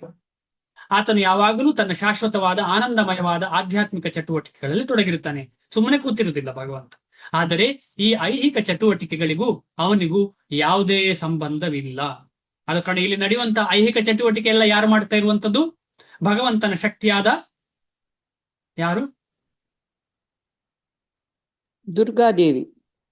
ಅದಕ್ಕೆ ಎಸ್ ಪ್ರಕೃತಿ ಮಾತೆ, ಆದಿದೇವತೆ ದುರ್ಗಾದೇವಿ ಮಾಡ್ತಾರೆ. ಹೇಗ್ ಮಾಡ್ತಾರೆ? ಯಾವ 3 ಹಗ್ಗದಿಂದ ಎಳಿತಾರೆ? ಕಂಟ್ರೋಲ್ ಮಾಡುದು? ನಮ್ಮನ್ನೆಲ್ಲ 3 ಹಗ್ಗದಿಂದ ಎಳಿತಾರೆ. ಸತ್ವ ರಜಸ್ಸು ತಮಸ್ಸು. ಧನ್ಯವಾದ. ಮತ್ತೆ ಸತ್ವ ರಜ ಮತ್ತು ತಮಸ್ಸಿಂದ ನಮ್ಮನ್ನ ಕಂಟ್ರೋಲ್ ಮಾಡ್ತಾರೆ. ಆದ್ರೆ ನಾವೇ ಮಾಡುದು ಕರ್ತಾಹಂ ಮಿತಿ ಮನ್ಯತೆ, ಆ ಶ್ಲೋಕದಲ್ಲಿ ಓದಿದೆ. ನಾವೇ ಮಾಡುದು ಅನ್ಕೊಳ್ತಿದ್ದೇವೆ, ಆದ್ರೆ ನಾವು ಮಾಡುದಲ್ಲ, ಮಾಡುದು ಪ್ರಕೃತಿ ಮಾತೆ. ಆದ್ರೆ ಭಗವಂತ ಅಲ್ಲ. ಐಹಿಕ ನೇರ ಭಗವಂತ ಅಲ್ಲ. ಅದ್ ಖಂಡಿತವಾಗಿ ಐಹಿಕ ಪ್ರಕೃತಿ ಯಾರ ಅಭಿವ್ಯಕ್ತಿ? ಭಗವಂತನದ್ದೇ. ಆದ ಕಾರಣ ಇಂಡೈರೆಕ್ಟ್ಲಿ ಭಗವಂತನೇ ನಡೆಸ್ತಾ ಇರುವಂತದ್ದು. ಐಹಿಕ ಚಟುವಟಿಕೆಗಳನ್ನು ಅವನ ಬೇರೆ ಬೇರೆ ಶಕ್ತಿಗಳು ನಡೆಸಿಕೊಂಡು ಹೋಗುತ್ತವೆ. ಸೃಷ್ಟಿಯಾದ ಜಗತ್ತಿನ ಐಹಿಕ ಕ್ರಿಯೆಗಳ ವಿಷಯದಲ್ಲಿ ಪ್ರಭು ಯಾವಾಗಲೂ ತಟಸ್ಥನು. ಈ ತಾಟಸ್ಥ್ಯವನ್ನು ಇಲ್ಲಿ ಉದಾಸೀನವತ್ ಎನ್ನುವ ಪದದಿಂದ ಹೇಳಿದೆ.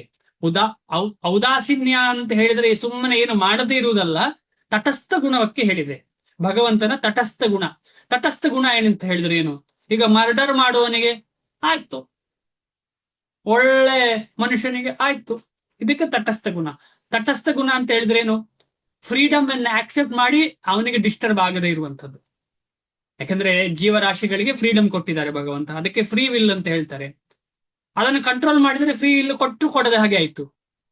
ಅದು ಭಗವಂತನ ಗುಣ ಅಲ್ಲ. ಭಗವಂತ ಸತ್ಯಸಂಧನು. ನಾವು ನಿನ್ನೆ ಓದಿದ್ದೇವೆ, ಡಿಸ್ಕಷನ್ ಮಾಡಿದ್ದೇನೆ. ಅಂತ ಸತ್ಯಸಂಧ ಯಾರು ಇರ್ಲಿಕ್ಕೆ ಸಾಧ್ಯ ಇಲ್ಲ. ಆದ ಕಾರಣ ಭಗವಂತ ನಾನು ಒಂದು ಸಲ ನಿಮ್ಗೆ ಫ್ರೀ ವಿಲ್ ಕೊಟ್ಟಿದ್ದೇನೆ ಅಂತ ಹೇಳಿದ್ರೆ ಅದನ್ನು ಕಸಿಲಿಕ್ಕೆ ಸಾಧ್ಯವಾ? ಇಲ್ಲ. ಆದ ಕಾರಣ ಫ್ರೀ ವಿಲ್ ಇಂದ ಏನ್ ಹೇಳ್ತಾ ಇದೆ ನನ್ನ ಮನಸ್ಸು? ನಾನು ಯಾರನ್ನೋ ಕೊಲ್ಬೇಕು. ಭಗವಂತ ಏನ್ ಮಾಡ್ತಾನೆ? ಆಯ್ತು. ಯಾಕಂದ್ರೆ ಆಯ್ತು ಅಂತ ಹೇಳದೆ ಮಾಡ್ಲಿಕ್ಕಾಗೋದು. ಭಗವಂತ ನಿಲ್ಲಿಸಬಹುದಿತ್ತಲ್ಲ ಅಂತ ಕೆಲವರು ಹೇಳ್ತಾರೆ. ಇಲ್ಲ, ಆಗುದಿಲ್ಲ. ಯಾಕೆ ಆಗುದಿಲ್ಲ ಅಂತ ಹೇಳಿದ್ರೆ ಈಗಾಗಲೇ ಆ ಫ್ರೀಡಮ್ ಕೊಟ್ಟಿದೆ. ಆ ವ್ಯಕ್ತಿಗೆ ಆ ಫ್ರೀಡಮ್ ಉಂಟು, ಮಾಡಬೇಕಾ ಬೇಡವಾ ಅಂತ ಹೇಳಿ. ಅವನು ಮಾಡ್ಬೇಕು ಅಂತ ಹೇಳಿ ಮಾಡಿದ್ರೆ ಏನ್ ಮಾಡೋದು ಭಗವಂತ? ಚಿಕ್ಕ ಮಗು ನನಗೆ ಚಾಕ್ಲೇಟ್ ತಿನ್ಲೇಬೇಕು ಅಂತ ಹೇಳಿದ್ರೆ ಅಮ್ಮ ಏನ್ ಮಾಡ್ತಾರೆ? ಆಯ್ತಪ್ಪ ತಿನ್, ಇಷ್ಟು ಅಳ್ತಾ ಇದ್ದೆಲ್ಲ ಏನ್ ಮಾಡುದು ಅಂತ ಕೊಟ್ಟು ಬಿಡ್ತಾರೆ. ಅದೇ ರೀತಿಲಿ ಭಗವಂತ ನಮ್ಮೆಲ್ಲರ ಅಮ್ಮ ಏನ್ ಮಾಡ್ತಾರೆ? ನಾವು ಹಠ ಹಿಡಿದು ನನಗೆ ನೀನ್ ಬೇಡ, ನಾನು ಹೀಗೆ ಮಾಡುದು ಅಂತ ಹೇಳಿದ್ರೆ ಏನ್ ಮಾಡೋದು? ಆಯ್ತು ಅಂತ ಹೇಳಿ ಬಿಟ್ಟಿದ್ದಾನೆ. ನಾವೆಲ್ಲರೂ ಹಾಗೆ ಇಲ್ಲಿ ಸರ್ಕಸ್ ಮಾಡ್ತಾ ಇದ್ದೇವೆ. ಈ ಸರ್ಕಸ್ ಇಂದ ಹೊರಗೆ ಬರ್ಬೇಕು ಅಂತ ಎಷ್ಟೋ ಸಲ ಬೀಳ್ಬೇಕು. ನಾವು ಬೀಳುವಾಗ ಗೊತ್ತಾಗೋದು ಈ ಸರ್ಕಸ್ಸೇ ಬಿಟ್ಟು ಹೋಗುವ ಅಂತ ಹೇಳಿ. ಈಗ ಆ ಸರ್ಕಸ್ ಅಲ್ಲಿ ಹಗ್ಗದಲ್ಲಿ ಓಡಾಡ್ತಿರ್ತಾರೆ, ಹಣ ಬರ್ತದೆ ಅಂತ ಹೇಳಿ ಓಡಾಡ್ತಿರ್ತಾರೆ, ಎಲ್ರು ಟಪ್ಪಾಳೆ ತಟ್ತಾರೆ ಅಂತ ಹೇಳಿ ಓಡಾಡ್ತಿರ್ತಾರೆ. ಆದ್ರೆ ತುಂಬಾ ಸಲ ಬಿದ್ದ ಮೇಲೆ ಅನ್ನಿಸ್ತದೆ ಮನಸ್ಸಿಗೆ, ಮೈಕೈ ಎಲ್ಲ ನೋವಾಗ್ತದೆ. ಸ್ವಲ್ಪ ವೃದ್ಧಾಪ್ಯ ಬರುವಾಗ ಯಾಕಾದ್ರೂ ಇದೆಲ್ಲ ಮಾಡ್ತಾ ಇದ್ದೇನೆ ನಾನು ಅಂತ ಅನ್ನಿಸ್ಲಿಕ್ಕೆ ಶುರು ಆಗ್ತದೆ. ಅದೇ ರೀತಿಯಲ್ಲಿ ನಮಗೆ ಕೂಡ ಈ ಮಾಯಾ ಲೋಕದಲ್ಲಿ ಬಿದ್ದು ಮೇಲೆ ಎದ್ದು ಎಲ್ಲ ಆಗುವಾಗ ಸ್ವಲ್ಪ ಸಮಯದಲ್ಲಿ ಕೃಷ್ಣ ಅಂತ ಹೇಳುವಾಗ ಹೌದಲ್ವಾ ಅಂತ ಕೇಳುವಂತ ಮನಸ್ಥಿತಿ ಬರ್ತದೆ. ನಮಗೆಲ್ರಿಗೂ ಹಾಗೆ ಆಗಿದ್ದು. ಇಲ್ಲಾಂದ್ರೆ ಎಲ್ರು ಎಷ್ಟೋ ಜನರಿಗೆ ಹೋಗುವಾಗ ಬರುವಾಗ ಹರೇ ಕೃಷ್ಣ ಮಹಾಮಂತ್ರ ಕೇಳ್ತಾ ಇರಬಹುದು. ಅಕಸ್ಮಾತ್ ಪುಸ್ತಕದ ವಿತರಣೆ ಮಾಡುವವರು ಸಿಕ್ಕಿರ್ಬಹುದು. ಎಲ್ರು ಅದನ್ನ ತಟ್ಟಲಿಲ್ಲ. ನಾವು ತಟ್ಟಿದ್ದೇವೆ ಅಂದ್ರೆ ನಮ್ಗೆ ಈಗಾಗಲೇ ಪೆಟ್ಟು ಸಿಕ್ಕಿದೆ ತುಂಬಾ ಸಲ ಅಂತ ಅರ್ಥ. ಅವರಿಗಿಂತ ಬೆಟರ್ ಅಂತ ಏನಲ್ಲ, ಪೆಟ್ಟು ಸಿಕ್ಕಿದೆ, ನಮಗೆ ಪೆಟ್ಟು ಸಿಕ್ಕಿದೆ ಅಂತ ಗೊತ್ತಾಗ್ತಾ ಇದೆ. ಆದ ಕಾರಣ ಈ ಪೆಟ್ಟು ಇನ್ನೂ ಜಾಸ್ತಿ ಸಿಗಬಾರದು ಅಂತ ಹೇಳಿದ್ರೆ ಇದನ್ನ ಗಟ್ಟಿಯಾಗಿ ಇಟ್ಕೊಳ್ಬೇಕು. ಹೇಗೆ ಒಂದು ಕಥೆಯಲ್ಲಿ ಶಿವದೇವರ ಭಕ್ತನು ಶಿವಲಿಂಗವನ್ನ ಗಟ್ಟಿ ತಬ್ಬಿಕೊಂಡಿದ್ದಾನೆ. ಆಗ ಸಾಯುವ ಸಂದರ್ಭ ಬರುವಾಗ ಗಟ್ಟಿ ತಬ್ಕೊಂಡಿದ್ದಾನೆ. ಯಮರಾಜ ಬಂದು ಪಾಶ ಹಾಕುವಾಗ ಶಿವನ ಸಮೇತ ಅಂದ್ರೆ ಶಿವಲಿಂಗ ಸಮೇತ ಪಾಶ ಆಯ್ತು. ಅದೇ ರೀತಿಯಲ್ಲಿ ನಮಗೆ ಇದರಿಂದ ಹೊರಗೆ ಬರಬೇಕು ಅಂತ ಹೇಳಿದ್ರೆ ಗುರುವಿನ, ಆಮೇಲೆ ಗೌರಂಗರ, ಆಮೇಲೆ ನಮ್ಮ ಶಾಸ್ತ್ರದ ಕಾಲನ್ನ ಗಟ್ಟಿ ಹಿಡ್ಕೊಳ್ಬೇಕು. ಆಗ ಈ ಪ್ರಾಬ್ಲಮ್ ಇಂದ ಹೊರಗೆ ಬರಬಹುದು. ಆದ ಕಾರಣ ಭಗವಂತ ಯಾಕೆ ತಟಸ್ಥನಾಗಿದ್ದಾನೆ ಅಂತ ಕೇಳೋದ್ರಲ್ಲಿ ಅರ್ಥ ಇಲ್ಲ. ಉದಾಸೀನ ಯಾಕೆ ಅಂತ ಹೇಳಿ ನಮಗೆ ಅರ್ಥ ಆಯ್ತು. ಈ ತಾಟಸ್ಥ್ಯವನ್ನು ಇಲ್ಲಿ ಉದಾಸೀನವತ್ತೆ ಎನ್ನುವ ಪದದಿಂದ ಹೇಳಿದೆ. ಅವನಿಗೆ ಐಹಿಕ ಕ್ರಿಯೆಗಳ ಪ್ರತಿಯೊಂದು ವಿವರದ ಮೇಲೂ ಹತೋಟಿ ಇದೆ, ಆದರೂ ತಟಸ್ಥನಂತೆ ಕುಳಿತಿರುತ್ತಾನೆ. ಸಮಾನೇ ವೃಕ್ಷೇ ಪುರುಷೋ ನಿಮಗ್ನೋ ಅನೀಶಯ ಪಶ್ಯತಿ ಮುಹ್ಯಮಾನಃ. ನಮ್ಮ ಹೃದಯದಲ್ಲಿ ಅದು ಉಪನಿಷತ್ ಏನ್ ಹೇಳ್ತದೆ ಅಂತ ಹೇಳಿದ್ರೆ, ಹೃದಯದಲ್ಲಿ ಒಂದು ಮರ ಅಂತ ಮರ ಅಂತ ಅನ್ಕೊಳ್ಳೋಣ. ಹೃದಯದಲ್ಲಿ ಒಂದು ಮರ ಇದೆ, ಅಥವಾ ಹೃದಯವನ್ನ ಮರ ಅಂತ ಅನ್ಕೊಳ್ಳೋಣ. ಆ ಮರದಲ್ಲಿ 2 ಪಕ್ಷಿಗಳು ಸಮಾನ ರೆಂಬೆಯಲ್ಲಿದೆ. ಒಂದೇ ರೆಂಬೆಯಲ್ಲಿ 2 ಪಕ್ಷಿಗಳು. ಒಂದು ಪಕ್ಷಿ ಏನ್ ಮಾಡ್ತಾ ಇದೆ? ಒಂದು ಪಕ್ಷಿ ಆಪಲ್ ಕಚ್ಚಿದ ಉಂಟು ಅಂತ ಮಾಡಿ ತಿಂತ ಉಂಟು. ಭಾರಿ ಟೇಸ್ಟ್ ಇದೆ ಆಪಲ್ ಅಂತ ಹೇಳ್ತಾ ಉಂಟು. ಇನ್ನೊಂದು ಸೈಡ್ ಆಪಲ್ ಸ್ವಲ್ಪ ಹುಳ ಇತ್ತು, ಇದು ಚೆನ್ನಾಗಿಲ್ಲ ಅಂತ ಹೇಳ್ತಾ ಉಂಟು ಆಪಲ್. ಆಮೇಲೆ ಈ ಆಪಲ್ ಅನ್ನ ಕಚ್ಚಿ 2-3 ಜಾಸ್ತಿ ತಿಂದ್ರೆ ಆಮೇಲೆ ಏನೋ ವಾಂತಿ ಬಂದಾಗೆ ಫೀಲ್ ಆಗ್ತಾ ಉಂಟು ಇದಕ್ಕೆ. ಇದೆಲ್ಲ ಯಾರು ಅನುಭವಿಸ್ತಾ ಇರುವಂತದ್ದು? ಈ ಆತ್ಮ. ಆದ್ರೆ ಇನ್ನೊಂದು, ಅವನನ್ನು ನೋಡ್ತಾ ಇರುವವನು ಒಬ್ಬ ಇದ್ದಾನೆ, ಅವನಿಗೆ ಹೆಸರು ಪರಮಾತ್ಮ. ಅವನು ತಿಂತ ಇಲ್ಲ, ನೋಡ್ತಿದ್ದಾನೆ ಇವನು ತಿನ್ನುವನನ್ನ ಅಷ್ಟೇ. ಇವನ ಕಷ್ಟವನ್ನ ನೋಡ್ತಾ ಇದ್ದಾನೆ, ಅಯ್ಯೋ ಕಷ್ಟ ಪಡ್ತಿದ್ದಾನಲ್ಲ, ಯಾವಾಗ ನನ್ನ ಕಡೆಗೆ ತಿರುಗ್ತಿಯಪ್ಪ ಅಂತ ಯೋಚನೆ ಮಾಡ್ತಾ ಇದ್ದಾನೆ ಭಗವಂತ ಪರಮಾತ್ಮ ರೂಪದಲ್ಲಿ. ಯಾವಾಗ ಆತ್ಮವು ಈ ಕಷ್ಟದಿಂದ ಹೊರಗೆ ಬರಬೇಕು ಅಂತ ಹೇಳಿ ಪರಮಾತ್ಮನ ಕಡೆಗೆ ನೋಡ್ತಾನೆ ಹೃದಯದಲ್ಲಿ, ಆಗ ಎಲ್ಲ ದುಃಖವು ನಾಶವಾಗ್ತದೆ. ಇದು ಉಪನಿಷತ್ತಿನಲ್ಲಿ ಇದೆ. ಎಲ್ಲ ದುಃಖವು, ಆತ್ಮದ ಎಲ್ಲ ದುಃಖವು ನಾಶ ಆಗ್ತದೆ. ಈ ಪ್ರೊಸೆಸ್ ಅನ್ನೇ ಚೈತನ್ಯ ಮಹಾಪ್ರಭುಗಳು ಶಿಲ ಪ್ರಭುಪಾದರು ನಮಗೆ ಕೊಟ್ಟಿದ್ದಾರೆ. ಅದೇ ಈ ಸಂಕೀರ್ತನೆ. ಈ ಸಂಕೀರ್ತನೆ ಅಂತ ಹೇಳಿದ್ರೆ ನಾವು ಕೃಷ್ಣನ ಕಡೆಗೆ ತಿರುಗುದು. ಅದಕ್ಕೆ ಯುಕ್ತ ವೈರಾಗ್ಯ ಅಂತ ನಾವು ಕೇಳಿದ್ದೇವೆ. ಯುಕ್ತ ವೈರಾಗ್ಯ. ಯುಕ್ತ ವೈರಾಗ್ಯ ಅಂದ್ರೇನು? ಇಹ ಯಸ್ಯ ಹರೇರ್ದಾಸೆ ಅಲ್ಲ, ಏನು ಯುಕ್ತ ವೈರಾಗ್ಯ? ಕರ್ಮಣ ಮನಸ್ಸಾಗಿರ, ಏನು ಎಲ್ಲ ಇದ್ದದನ್ನೆಲ್ಲ ಭಗವಂತನ ಸೇವೆಗೆ ಉಪಯೋಗಿಸುದು. ಎಲ್ಲವನ್ನು ಎಲ್ಲೋ ಇದೆ ತಟಸ್ಥ. ಆದ ಕಾರಣ ಭಗವಂತ ಅಲ್ಲಿ ಕೂಡ ನಾವು ನೋಡಿದ್ರೆ ತಟಸ್ಥನಾಗಿರ್ತಾನೆ. ಆ ಶ್ಲೋಕವನ್ನ ನೋಡಿದ್ರು ಕೂಡ ಆದ ಕಾರಣ ಆ ತಟಸ್ಥನಾದ ಭಗವಂತನ ಕಡೆಗೆ ನಾವು ತಿರುಗಬೇಕು ಅಂತ ಹೇಳುವ ಉದ್ದೇಶ ಈ ಡಿಸ್ಕಷನ್. ತನ್ನ ಆಸನದಲ್ಲಿ ಕುಳಿತಿರುವ ಉಚ್ಚ ನ್ಯಾಯಾಲಯದ ನ್ಯಾಯಾಧೀಶನ ನಿದರ್ಶನವನ್ನು ಕೊಡಬಹುದು. ಅವನ ಆಜ್ಞೆಯಂತೆ ಎಷ್ಟೋ ಸಂಗತಿಗಳು ನಡೆಯುತ್ತವೆ. ಯಾರನ್ನೋ ನೇಣು ಹಾಕುತ್ತಿರುತ್ತಾರೆ, ಯಾರನ್ನೋ ಸೆರೆಮನೆಗೆ ಕಳಿಸುತ್ತಾರೆ, ಮತ್ತೊಬ್ಬರಿಗೆ ಅಪಾರ ಧನವನ್ನು ಕೊಡುತ್ತಾರೆ. ಆದರೆ ಆತನು ತಟಸ್ಥ. ಇಷ್ಟೆಲ್ಲ ಜುರಿಡಿಕ್ಷನ್ ಅಲ್ಲಿ ಎಲ್ಲ ಹೇಳ್ತಾ ಇದ್ದಾರಲ್ಲ, ಅದು ಮಾಡ್ಬೇಕು, ಹಾಗೆ ಆಗ್ಬೇಕು, ಹೀಗಾಗ್ಬೇಕು ಅಂತ ಹೇಳಿ ಮಾಡ್ತಾ ಇದ್ದಾರೆ ಯಾರು? ನ್ಯಾಯಾಧೀಶ. ಆದ್ರೆ ಅವನಿಗೆ ಇದೇನು ಡಿಸ್ಟರ್ಬ್ ಆಗುದಿಲ್ಲ, ತಟಸ್ಥ. ಅವನ ಡ್ಯೂಟಿ ಅದು ಮಾಡ್ತಿದ್ದಾನೆ. ಆತರ ಈ ಲಾಭ ನಷ್ಟಗಳಿಗೂ ಅವನಿಗೂ ಸಂಬಂಧವಿಲ್ಲ. ಯಾರೋ ಸಾಯ್ತಾ ಇದ್ದಾನೆ ಅಂದ್ರೆ ಅವನಿಗೇನು ಸಂಬಂಧ ಇಲ್ಲ. ಯಾರಿಗೂ ಹಣ ಸಕ್ತಾ ಇದೆ ಅಂದ್ರೆ ಅದಕ್ಕೇನು ಸಂಬಂಧ ಇಲ್ಲ. ಅವರವರ ಕರ್ಮಕ್ಕೆ ಅನುಗುಣವಾಗಿ ಅಥವಾ ಅವರವರು ಮಾಡಿದ ಪಾಪ ಪುಣ್ಯಕ್ಕೆ ಅನುಗುಣವಾಗಿ ಇವನು ಡಿಸಿಷನ್ ಕೊಡ್ತಿದ್ದಾನೆ ಅಷ್ಟೇ. ಯಾರು? ನ್ಯಾಯಾಧೀಶ. ಹೀಗೆ ಪ್ರತಿಯೊಂದು ಕ್ರಿಯೆಯಲ್ಲೂ ಭಗವಂತನ ಕೈ ಇದ್ದರೂ ಅವನು ಸದಾ ತಟಸ್ಥ. ವೇದಾಂತ ಸೂತ್ರದಲ್ಲಿ 2.1.34 ವೈಷಮ್ಯ ನೈರ್ಘೃಣ್ಯೇನ ಆತನು ಐಹಿಕ ಜಗತ್ತಿನ ದ್ವಂದ್ವಗಳಲ್ಲಿ ಸಿಲುಕಿಲ್ಲ ಎಂದು ಹೇಳಿದೆ.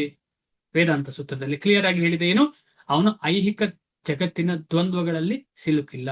ವೈಷಮ್ಯ ಅಂದ್ರೆ ದ್ವಂದ್ವಗಳು. ನಹ ಗೃಣ್ಯ ಅಂದ್ರೆ ಸಿಕ್ಕಾಕೊಳ್ಳುವಂಥದ್ದು. ಸಿಕ್ಕಾಕೊಂಡಿಲ್ಲ. ಯಾರು? ಭಗವಂತ. ಆತನು ಈ ದ್ವಂದ್ವಗಳಿಗೆ ಅತೀತನು.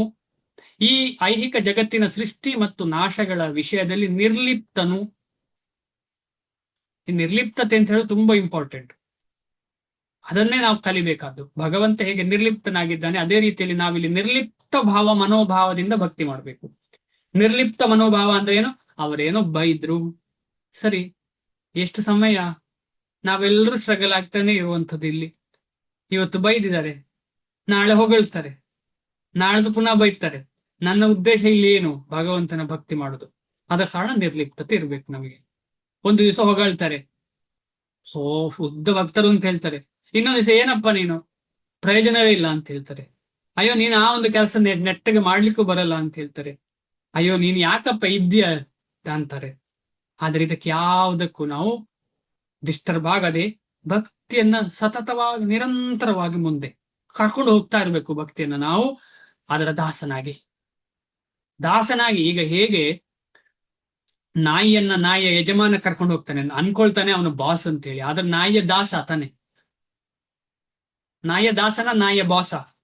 ಶಿಲ ಪ್ರಭುಪಾದರು ಹೇಳ್ತಾರೆ ಇದನ್ನು. ನಾಯಿಯ ಯಜಮಾನ, ನಾಯಿಯ ದಾಸನ, ನಾಯಿಯ ಬಾಸ ಎರಡು ಇದೆ. ದಾಸ. ನಿಜವಾಗಿ ನೋಡಿದ್ರೆ ದಾಸ. ಅವನಿಗೆ ಸರ್ವ್ ಮಾಡೋದು. ನಾಯಿಗೆ ಕಟ್ಟಿ ಹಾಕಿದ ಮೇಲೆ ಅದಕ್ಕೆ ಬೇಕಾದೆಲ್ಲ ಕೊಡ್ಲೇಬೇಕಲ್ಲ, ತಿನ್ಲಿಕ್ಕೆ ಕೊಡ್ಬೇಕು. ನಾಯಿಯನ್ನು ಬಿಟ್ರೆ ಎಂತೊಂದು ವಿಚಾರ ಬೇರೆ. ನಾಯಿ ಹೊರಗಿರುವದ್ದು ನಾಯಿ ವಿಚಾರ ಬೇರೆ. ಅದರ ಮನೆ ಒಳಗೆ ಕಟ್ಟಿ ಹಾಕಿದ ನಾಯಿಗೆ ನಾವು ತಿನ್ಲಿಕ್ಕೆ ಕೊಡ್ಬೇಕು. ಅದನ್ನ ಮೂತ್ರಕ್ಕೆ, ಟಾಯ್ಲೆಟ್ಗೆ ಕರ್ಕೊಂಡು ಹೋಗ್ಬೇಕು. ಹೋಗುವಾಗ ಸ್ವಲ್ಪ ಹೊತ್ತು ನಾವು ಮುಂದೆ ಯಾವತ್ತಾದ್ರೂ ನಾನು ನೋಡಿಲ್ಲ, ನಾಯಿಯ ಮುಂದೆ ನಾವು ಹೋಗುದಲ್ಲ, ಹೆಚ್ಚಾಗಿ ನಾಯಿಯ ಮುಂದೆ ಹೋಗುದು. ಹೆಚ್ಚಾಗಿ ಅಂದ್ರೆ ನಾವು ಹಿಂದೆ ಹೋಗುದು ನಾಯಿಯದ್ದು. ಅಂದ್ರೆ ನಾನು ನಾಯಿಯ ದಾಸ. ಆದ ಕಾರಣ ನಾವು ಆ ಮನೋಭಾವದಿಂದ ನಾವು ಸಂಪೂರ್ಣವಾಗಿ ನಾವು ಭಗವಂತನ ಸೇವೆ ಮಾಡಬೇಕು. ನನಗೆ ಬೇರೆ ಏನಿಲ್ಲ, ಭಗವಂತನ ದಾಸ ನಾನು. ಬೇಕಿದ್ದೆಲ್ಲ ನಡೀತಾ ಇರ್ತದೆ. ಮಿಕ್ಕಿದೆಲ್ಲ ನಡೀತಾ ಇರ್ತದೆ. ನಾನು ಹರೇ ಕೃಷ್ಣ ಮಹಾಮಂತ್ರವನ್ನ ಸಂಪೂರ್ಣ ಶ್ರದ್ಧೆಯಿಂದ ಮಾಡ್ತೇನೆ, ಯಾಕೆಂದ್ರೆ ಅದು ಸಾಕ್ಷಾತ್ ಭಗವಂತ. ಸಾಕ್ಷಾತ್ ಭಗವಂತ. ಯಾಕಂದ್ರೆ ಆ ಶಾಸ್ತ್ರ ಹೇಳ್ತದೆ, ಏನ್ ಹೇಳ್ತದೆ ಅಂತ ಹೇಳಿದ್ರೆ, ಭಗವಂತನ ನಾಮಕ್ಕೂ ಭಗವಂತನಿಗೂ ವ್ಯತ್ಯಾಸ ಇಲ್ಲ. ಅಭಿನ್ನತ್ವ ನಾಮ ನಾಮಿನು. ನಾಮ ಚಿಂತಾಮಣಿ ಕೃಷ್ಣ ಚೈತನ್ಯ ರಸ ವಿಗ್ರಹ ಪೂರ್ಣ ಶುದ್ಧ ನಿತ್ಯ ಮುಕ್ತ ಅಭಿನ್ನತ್ವ ನಾಮ ನಾಮಿನು.